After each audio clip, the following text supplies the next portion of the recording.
Hi, guys. Can you hear me? How are you, everybody? This is a great town, Manchester. You people are fantastic. I'm having a great time so far. Northern love, right? Yeah. How are you? Everyone say hello to Lou Ferrigno. Perfect. More of a cheer than hello, I guess. How are you doing?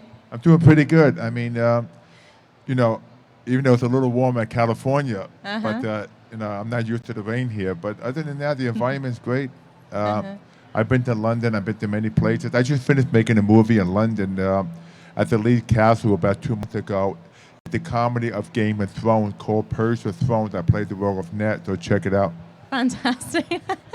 Can't wait to see that. Are you a Game of Thrones fan? I never seen the show, but I had to watch it in order to get involved with portray the character. So how about now? Are you a Ned Stark fan? Well, I mean, I got 4 films coming out. I just finished a movie in Bristol about 2 years ago called Instant Death. And then I have another movie called Enter the Fire. It's a great action film. So I've been very busy. So you're a fan of the action still, obviously, and that's obviously where you started out, along with the bodybuilding. And but now, obviously, you're doing a lot of conventions in between your movies. And I'm wondering, is there something particular that you always take with you to conventions, something that you don't travel without? I take my muscles. I make sure I always bring my muscles with me. Anyway, no, I bring great pictures and personal photos of myself. And also, every time I do a convention, different people like different photos. Yeah. It's funny, like United States, they like certain photos, but over here they like photos that I've never seen before that I would bring with me. It's a mixture, the variety. Oh, really? And is there much other differences between the fans, say, in the US and here? Well, I've done conventions all over Europe, but Manchester is a very, very warm town. Like, people are very gracious. They keep thanking you for coming. So it's a wonderful hospitality. It's one of my favorite places. I've never done a show here before. So you'll be back, I guess. Oh yeah, I love it. And speaking of obviously the fans of yours, you've inspired lots of people over the ages, certainly with your acting and with the bodybuilding and the fitness aspect. But you've also inspired your own family because your son is following your footsteps now, isn't he? Yeah, my son is 32. He has the same name, and he's filming 2 different TV series called Agent of S.H.I.E.L.D. and SCIS, the 2 American TV series. Also a lot of commercials. He's blonde, and he's almost tall as me, but he doesn't want to be big as I am because he wants to, to be lean, and he wants to have that GQ look. Is that him behind, isn't it? Both his right here. Yeah. That's my younger son, but this is here. He's 32. He has the same name. Yeah. And did you coach him at all to enter the show business? Did you give him any tips on coaching? No, because I spent most of my life bodybuilding, competing. So my kids, I never pushed them to go into show business because show business is the business of rejection. And so I made the choice. I said to them, it's your choice, and that's what you want. But the important thing is that if you're going to be an actor, you have to know your craft. You have to study. Not anybody could be an actor. It's not like you get a small part of the film and you have a career. It's all about how well you identify with the character, how you present yourself. So I've been in the business for 40 years, but that's what he chose to do. He graduated from USC. And because he had said that in seeing you on set, visiting sets with you had inspired him. Yeah, my son was little. I was filming the Return of the Hulk. So when I finished the series, then I never had kids then. So we came back about maybe, obviously 1980, about 7 years later. So I got all made up in green makeup and started the motorhome. So he came to the set with my wife. And I remember when I opened the door, I said, "Hi, how you doing?" I was all in makeup. He looked at me, he ran away. So my wife ran after him. She said, "What's wrong?" He said, "Keep Daddy in the motorhome and keep the door locked." I was just scared, the poor guy. So anyway, he watched how I was filming at the Hulk at the time, and he's very taken back by the filming, and I could tell that he had an aspiration for it. And well, it's certainly great that he's followed in your footsteps, and you're sort of following in your father's footsteps now as a policeman, I believe, in the sheriff's department. Yeah, I'm a deputy sheriff. I went through the academy about 13 years ago because I wanted to be a certified police officer. So I took 6 months. I went through the academy, the shooting, the driving, taking the test. It was like going back to college. And I have piles of books on my table, studying and memorizing, because when you take a test, you have like 17 exams to take, and they have a clock. And if you fail, you're out. So for like almost 5 to 6 months, it was very tedious, but it changed my life because I do a lot of search and rescue, saving people's lives, and I love being an officer too. Did you ever get recognized as a sheriff? Oh yeah, but this time I get their autograph instead of mine because they have to sign the ticket. They're getting rescued by the Hulk. They must love that. Exactly. So they'll smile very long because especially if they commit a crime, then I have to intervene. And I think you're working in the same sheriff's department as Steven Seagal, is that right? No, Steven Seagal Stephen. was never certified. He was Okay. deputized in Louisiana. I'm a sheriff in Los Angeles. Oh, okay. That's the biggest sheriff department in the United States.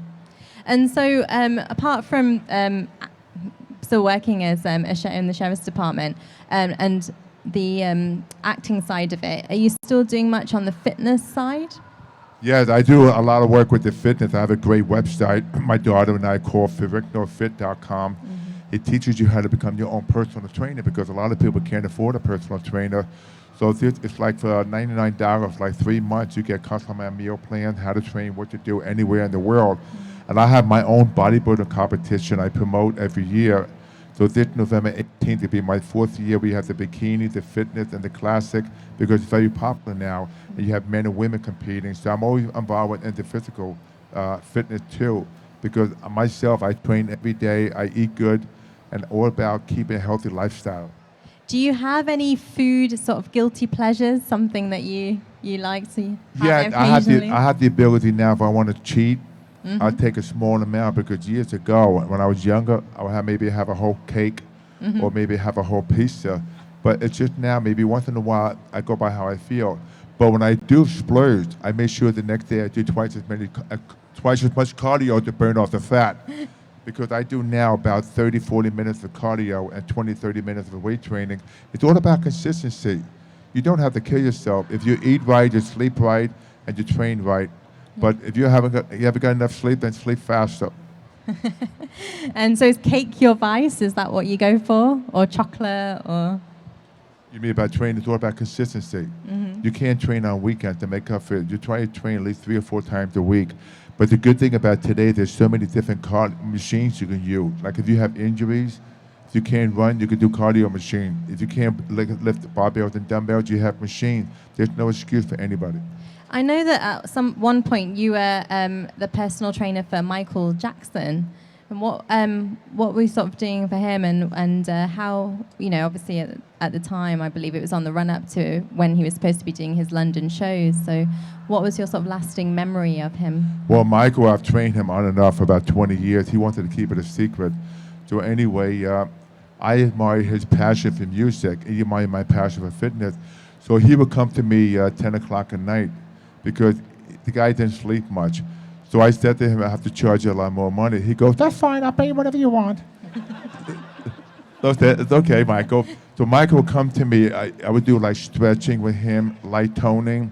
The guy was a great guy. So I trained him on and off for 20 years. One night, it was about 11:30, and he said to me, could you just turn the stereo up? And he started to do the moonwalk across my whole gym. I couldn't believe it. I said to myself, this is unbelievable. 11:30 at night, right about 10 feet from me. The guy was incredible. And he was a very genuine person. Though I trained him the second time, I had to go on the book tour. So apparently, he was in debt for $420 million. He was supposed to appear here in London. But then I think what happened was he overdid himself and he died from taking that drug, propofol, whatever happened with that doctor. So he was a very close friend of mine, and it's just the guy was the greatest. So, people like that don't come anymore. Do you have a favorite song of his? Not really. I don't follow music that much. So I like the one he did from Thriller. Of course, one of the classics. So many great. Absolutely. What's the other one? Moon something? What it called? Moonraker? Not Moon something? I think Joe Pesci was in it. Don't you follow Michael Jackson? I do. I can't think. Which song are we talking about? Oh, Smooth Criminal. Yeah. Good job. Well done. And obviously we have to talk about the Hulk because you got lots of fancy. I can see some T-shirts with the Hulk on in the audience. Do you still remember the first audition that you did for that series? I remember what? Do you remember doing your auditions for the Hulk? Well, the makeup, took like 3 or 4 hours to put on, and I would be the first one on the set and the last one to leave. So all day I had to be retouched. So I would be sitting like this in the motorhome all day with a bathrobe and an air conditioner on my face to keep the temperature down. So a lot of times there was a lot of incidents that happened. One time remember I was filming, I think it was the third season. So I was inside the motorhome all made up, having a cup of coffee. And I heard a knock on the door. I said, come in. Knock, knock, ice cream. I said, come in. I wasn't looking. A guy comes in the motorhome, salt pepper hair with glasses, and a little boy, he said, excuse me, my name is Cary Grant, the famous Cary Grant movie star. And he said, I'm here for my nephew from England. I'd like to take a picture. I couldn't talk. I didn't know what to say. He must have really thought I was really the Hulk. So we took a picture. I was very ecstatic. That's one of my favorite memories because that's how the Hulk was such a beloved character. Every nationality embraced the character. So it's beautiful because 40 years now, and it's still the biggest franchise. Absolutely. I mean, he is as popular as ever now, and there's still new iterations coming out, certainly with Mark Ruffalo being the newest iteration of the Hulk. Why do you think he is such a popular character? Well, you see, every one of us has a little boy, a little Hulk inside of us. So we get angry. The things we want to do, the Hulk express for us, like smashing phone booth, going to walls, breaking doors in taxi cab. So it's like a release for us. That's what makes it so popular. And also, at the time when I did the series, every episode had a wonderful message. You learn from it. It had to do with depression, anxiety. Like there's one episode, a father that was bullying his son. At the end, you see the Hulk bully him. But you learn that the message is very powerful because it had nothing to do with drugs, sex, or violence. It was a clean show, and now it had an audience like 3 different generations. And so, if you were going to bring back the Hulk now with the special effects that we have nowadays compared to the 70s, is there anything particular that you would like to see in an episode? I would like to see the Hulk, for example, talking more, because at the time when I did the series, I showed what you call pantomime. That means acting without speaking. But I was able to show the sensitivity. That's what people was attracted to. But I think today, you see, when Bill Bixby died, if he didn't pass away, we're going to do another show called The Revenge of the Hulk, where the Hulk had Bruce Banner's brain, and he actually had the conversation. But unfortunately, Bill passed on. But in the new Thor movie coming out, you see the Hulk speak. And there'll be a surprise in the movie, I won't tell you, so you'll enjoy it. Oh, something to big look surprise. out for. Yeah. And you mentioned Bill Bixby there, who was your alter ego in the Hulk. He directed some of the episodes. Was that something that you ever considered doing? I don't want to tell other actors what to do because actors could be very difficult. I'd much rather work with the actor. Bill was a wonderful director because when he directed the last 2 shows, I was excited because nobody knows better how to bring the best out of the Hulk and the show besides him. He was a wonderful actor, producer, and director. And unfortunately, he passed away at 59. But when I was a kid, I used to watch him all the time. And the Hulk at the time was his 4th TV series. And you've since then you've done quite a few sort of cameos as the Hulk, essentially in I Love You Man and obviously King of Queens. Do you have any kind of favorite lines from those? Well, I love the movie I Love You Man when I said I'm not the Hulk, I'm a person. Yeah. So because Jason Segel got out of line, so I put him in a headlock. And the best part when I have him in a headlock, I kept saying to him, don't fight it, don't fight it. And you see the poor guy going down. And at the time when I did the scene, I really held my arm really tight. I think he was a little scared. So I don't think he wanted to argue with me. I actually loved it when you appeared in one of the sort of sci-fi favorites, Chuck. And you basically have a slapping fight with Zachary Levi on set. How fun was that? Which one? In the TV show Chuck. Yeah, Chuck, I did the 1 episode. It was very funny because we had to rehearse that fight scene when I came in because a lot of times I would burst out laughing. But, a lot of times you see the outtake, and then it took me about 8 to 10 takes to get it serious because it was so funny. I couldn't help laughing at the director, and the whole scene was funny. So he had to slap you a lot then. Exactly. So I know you guys must have questions for Lou. If you want to stick your hands up for me, and I'll come around to you. You have to repeat it to me because I'm not used to the accent here. Sure. Are you voicing the Hulk in Thor Ragnarok? Are you voicing the Hulk in Thor Ragnarok? There'll be a big surprise more than you expect. So just wait till the film comes out. Any more questions? Any other questions back here? Don't be shy. Raise your hand. Oh, there's one over here. Children always got the best question. What was it like playing the Hulk? What was it like playing the Hulk?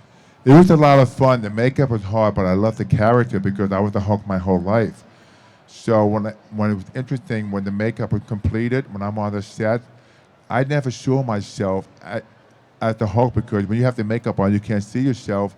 And I remember every time I did a scene, the crew would clap because it was like an instant gratification with them.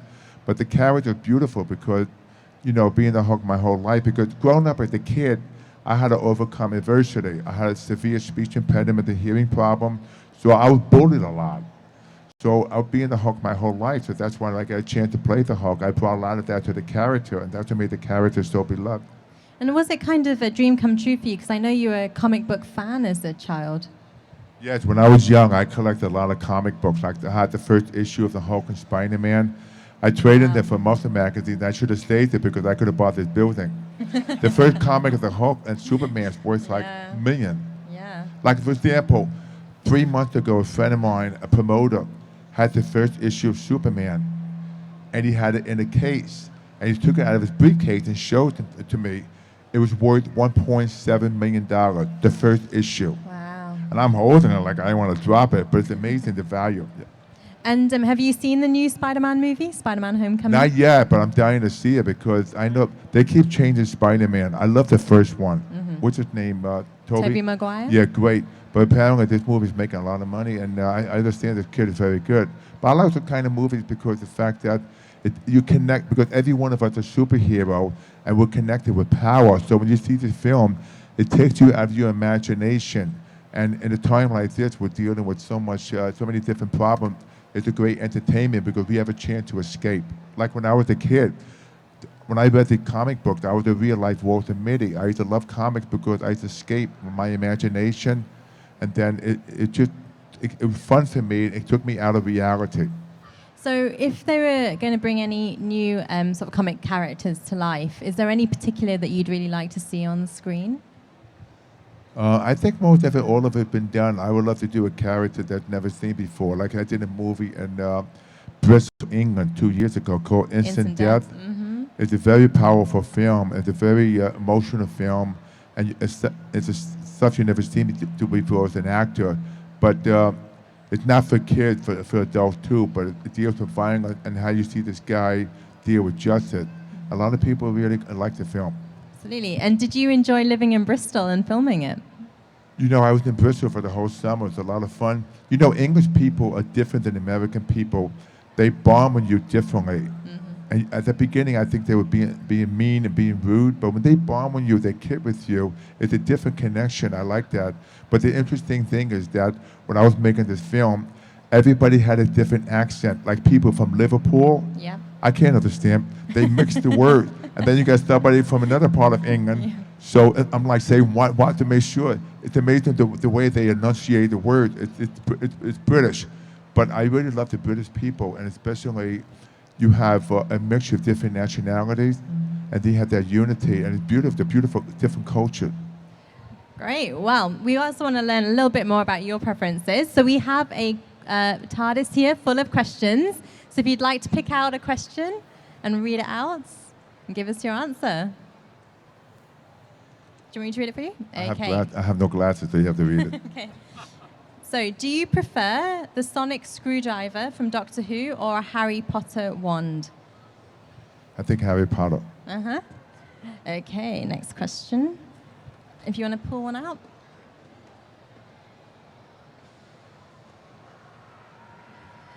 Okay. Do you prefer dragons or dinosaurs? That's a good question. I think dinosaur. Why? Well, because it goes back to the beginning of time, prehistoric time, especially Earth. So it's more believable for me. Dragon, you know, is more fantastical. Yeah, exactly. The dragon, you know. Okay, next That's question. an interesting question.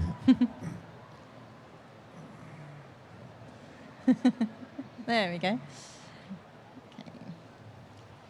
Who is your favorite Marvel Avenger? What do you think?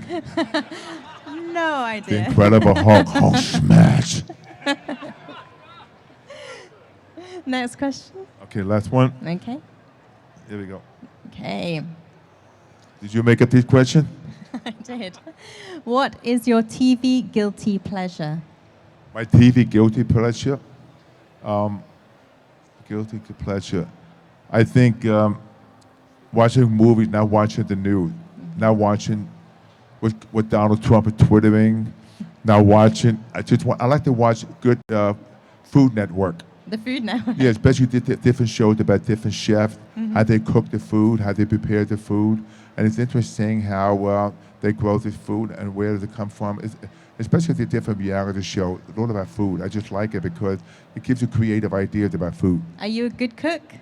I'm okay, but I eat very simple. You know, it's funny, when I eat, this is amazing. Every time I eat, I tell the waiter in the restaurant, I want a small dinner salad, just lettuce, tomatoes, and a couple of raw mushrooms and 2 green olives.